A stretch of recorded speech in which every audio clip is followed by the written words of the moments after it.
پیارا اسلام چینل میں محمد نعیم آپ کو خوش آمدید کہتا ہے۔ حضرت عزیر علیہ السلام حسب نسب اور حالات زندگی۔ قرآن پاک میں قصہ، اللہ کیسے ان کو موت کے بعد زندہ فرمائے گا۔ حضرت عزیر علیہ السلام حضرت ہارون کی اولاد اور بنی اسرائیل کے انبیاء میں سے تھے۔ اللہ تعالیٰ نے آپ علیہ السلام کو حضرت سلیمان علیہ السلام کے بعد اور حضرت زکریا علیہ السلام سے پہلے مبعوث فرمایا۔ یہ 6 صدی قبل از مسیح کی بات ہے، جب بنی اسرائیل کی سرکشی، نافرمانیاں اور مشرکانہ حرکتیں حد سے تجاوز کر چکی تھیں۔ ہر طرف ظلم و جبر، فساد اور لوٹ مار کا بازار گرم تھا۔ اللہ تعالیٰ نے اس زمانے کے پیغمبروں کے ذریعے بنی اسرائیل کو متنبع فرمایا کہ اپنی حرکتوں سے باز آ جائیں، ورنہ گزشتہ قوموں کی طرح انہیں بھی عذاب الہی کا سامنا کرنا ہوگا۔ بار بار کی تنبیہ کے باوجود جب ان پر کوئی اثر نہ ہوا اور ان کی بدعمالیاں روز بروز بڑھتی چلی گئیں، تو قوم عمالقہ کا ایک ظالم اور سفاک بادشاہ جس کا نام بخت نصر تھا، بابل سے ایک بڑی فوج کے ساتھ آندھی اور طوفان کی طرح راستے کی حکومتوں کو پامال کرتا فلسطین کی طرف بڑھا اور تھوڑے ہی عرصے میں اس کی اینٹ سے اینٹ بجا دی۔ تورات کے مطابق 40,000 علماء قتل کر دیے گئے، یہاں تک کہ تورات کا ایک بھی عالم زندہ نہیں بچا۔ اس کے ساتھ ہی بخت نصر نے وہاں کے 40,000 افراد کو قیدی بنایا اور انہیں بھیڑ بکریوں کی طرح ہانک کر بابل لے گیا، جن میں حضرت عزیر علیہ السلام بھی شامل تھے، جو اس وقت نوعمر تھے۔ بخت نصر کے حکم پر اس کی خونخوار فوج نے بیت المقدس میں حضرت سلیمان کی تمام باقیات کو تباہ و برباد کر دیا۔ عظیم الشان محلات کھنڈرات میں تبدیل کر دیے گئے۔ ہیکل سلیمانی میں موجود وسیع و عریض، نادر اور نایاب کتب سے مزین کتب خانہ جلا کر راکھ کر دیا گیا، جس میں تورات کے بھی اصل نسخے شامل تھے۔ نیز تابوت سکینہ بھی کہیں غائب کر دیا گیا۔ تورات کے مطابق اللہ تعالیٰ نے ظالم جابر بادشاہ پر عذاب نازل کیا اور اس کی شکل مسخ کر دی۔ حضرت عزیر علیہ السلام ایک طویل عرصے تک دیگر اسرائیلیوں کی طرح بابل میں قید تھے، اور پھر اللہ تعالیٰ نے 40 سال کی عمر میں آپ کو منصب نبوت پر سرفراز فرمایا۔ حضرت عزیر کو جب بابل کی اسیری سے نجات ملی تو بحکم خداوندی دوبارہ بیت المقدس تشریف لائے۔ اس وقت تورات کا کوئی حافظ زندہ نہیں تھا اور نہ ہی تورات کا کوئی نسخہ موجود تھا۔ آپ علیہ السلام کو فکر ہوئی کہ اب اللہ کے کلام کو عام لوگوں تک کیسے پہنچایا جائے، چنانچہ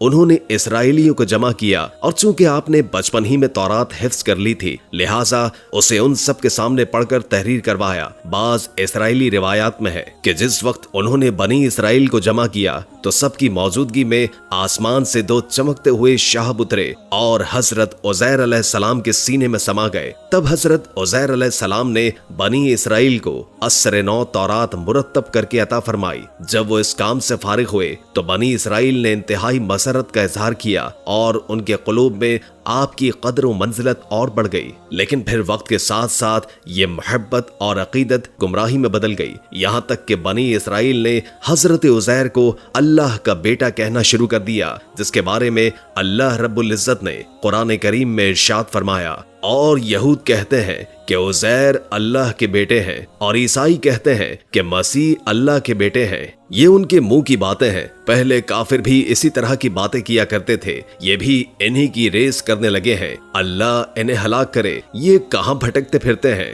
سورہ توبہ آیت نمبر 30۔ ابن عساکر نے حضرت ابن عباس کے حوالے سے روایت نقل کی ہے کہ آپ نے حضرت عبداللہ بن سلام سے سوال کیا کہ اس فرمان الہی کا کیا مطلب ہے، اور یہود نے کہا کہ عزیر اللہ کے بیٹے ہیں۔ عبداللہ بن سلام نے فرمایا کہ حضرت عزیر نے بنی اسرائیل کی خاطر پوری تورات حفظ کر لی، جس پر انہوں نے کہا کہ اتنی طاقت تو موسیٰ بھی نہیں رکھتے تھے کہ بغیر کتاب کے پوری تورات سنا سکیں اور پیش کر سکیں، جبکہ عزیر ہمارے پاس پوری تورات بغیر لکھی ہوئی اور بغیر کسی کتاب کے لائے۔ اسی وجہ سے بنی اسرائیل کے کئی گروہ اس بات کے قائل ہو گئے کہ عزیر اللہ کا بیٹا ہے۔ ابن کثیر۔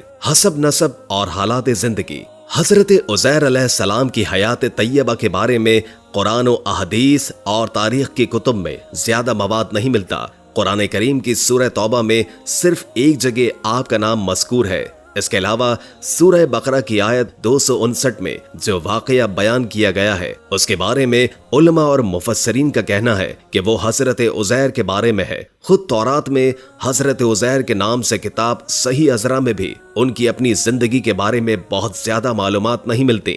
صرف اسی قدر پتہ چلتا ہے کہ جس وقت بخت نصر نے بیت المقدس پر حملہ کیا تو آپ کم عمر تھے اور قید کر کے بابل لے جائے گئے، اور پھر بابل کی قید میں دوبارہ بیت المقدس کی تعمیر تک آپ بنی اسرائیل کے ساتھ رہے۔ حافظ ابو القاسم بن عساکر نے آپ کا نسب یوں بیان کیا ہے: عزیر بن جراح ابن سرک بھی کہا ہے، بن عدیہ بن ایوب بن درز زنعہ بن ہری بن تخی بن اسبو بن فحاز بن آزر بن ہارون بن ابنان۔ ایک قول کے مطابق آپ کے والد کا نام سروخہ تھا۔ قرآن کریم کی سورہ بقرہ میں ارشاد باری تعالیٰ ہے: اور پھر اس شخص کو دیکھو جس کا گزر اس بستی پر ہوا جو چھت کے بل اوندھی پڑی تھی، تو کہنے لگا اس کی موت کے بعد اللہ اسے کس طرح زندہ کرے گا؟ تو اللہ نے اسے مار دیا۔ 100 سال کے بعد پھر اسے اٹھایا اور پوچھا کہ بتاؤ کتنی مدت پڑے رہے؟ تو کہنے لگے ایک دن یا دن کا کچھ حصہ۔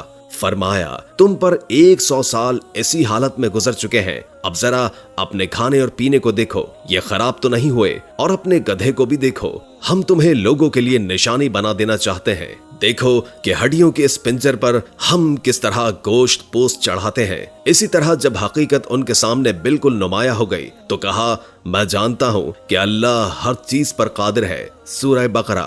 مفسرین فرماتے ہیں کہ اس آیت میں جس شخص کا ذکر ہے وہ حضرت عزیر علیہ السلام ہے۔ حضرت علی، حضرت عبداللہ بن عباس اور حضرت عبداللہ بن سلام کا رجحان بھی اسی جانب ہے کہ یہ واقعہ حضرت عزیر علیہ السلام سے متعلق ہے۔ تفسیر ابن کثیر جلد نمبر 1۔ مفسرین فرماتے ہیں کہ جب حضرت عزیر کو بابل میں بخت نصر کی قید سے نجات ملی تو اللہ نے حکم دیا کہ اب تم بیت المقدس جاؤ، ہم اس کو دوبارہ آباد کریں گے اور ایک خوبصورت اور پر رونق شہر بنائیں گے۔ چنانچہ وہ جگہ پہنچے اور شہر کو تباہ و برباد اور کھنڈر پایا تو حیرت اور تعجب کے ساتھ بے اختیار ان کے منہ سے نکلا، اس مردہ بستی کو کیسے زندگی ملے گی؟ اللہ کو یہ بات پسند نہ آئی۔ اس کے بعد ان کی موت کی نیند کا واقعہ پیش آیا۔ پھر وہ جب دوبارہ زندہ کیے گئے تو بیت المقدس یروشلم ایک آباد اور پر رونق شہر تھا۔ اللہ ان کو کیسے موت کے بعد زندہ فرمائے گا؟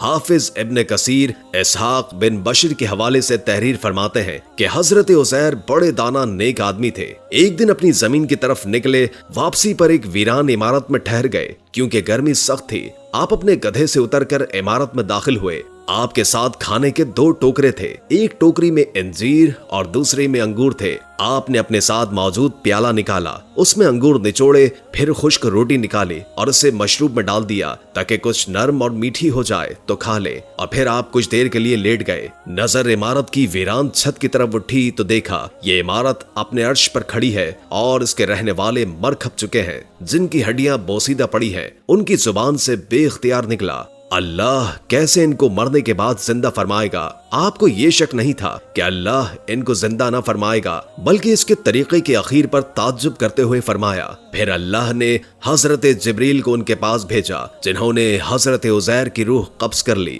اور پھر 100 سال تک اللہ نے ان کو یوں ہی موت کی نیند سلائے رکھا۔ اس دوران بنی اسرائیل میں بہت سے واقعات اور حادثات رونما ہوئے اور بیت المقدس پھر آباد ہو کر پر رونق شہر بن گیا۔ پھر اللہ تعالیٰ نے آپ میں روح پھونک دی، آپ علیہ السلام زندہ ہو کر بیٹھ گئے تو فرشتوں نے پوچھا آپ یہاں کتنی مدت رہے؟ جواب دیا 1 دن یا دن کا کچھ حصہ۔ دراصل آپ علیہ السلام دن کے شروع میں آرام فرما ہوئے تھے اور اس وقت غروب آفتاب کا وقت تھا۔ فرشتے نے کہا نہیں، بلکہ آپ 100 سال تک ایسی حالت میں رہے۔ آپ اپنا کھانا پانی دیکھیے، اپنے کھانے پانی کی طرف نظر ڈالیے تو انگور کا شیرہ اور خشک روٹی اپنی جگہ اسی حالت میں موجود پائی، دونوں میں کوئی تغیر پیدا نہ ہوا تھا۔ اسی طرح انجیر اور انگور بھی اسی طرح تر و تازہ تھے۔ پھر آپ کے دل میں بتائی گئی مدت کے بارے میں انکار کا خیال پیدا ہوا تو فرشتے نے کہا آپ میری بتائی ہوئی مدت کو بعید اور غلط سمجھ رہے ہیں، تو پھر ذرا اپنے گدھے کی طرف دیکھیے۔